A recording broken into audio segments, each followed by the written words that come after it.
This is elevator number 2 at Bakery Living Orange in Shadyside, Pittsburgh, Pennsylvania. This is a Schindler 400AE with standard HD fixtures.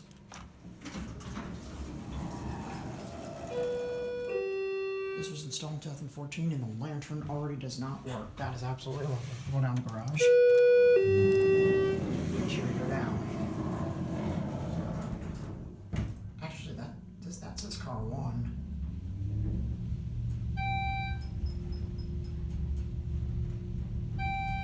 Motor on this sounds lovely.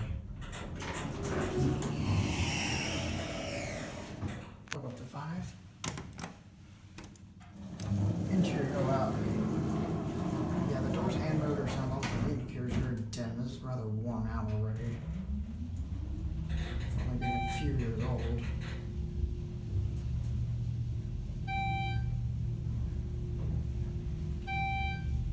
Whoa. Bit of some inconsistency there here at 5.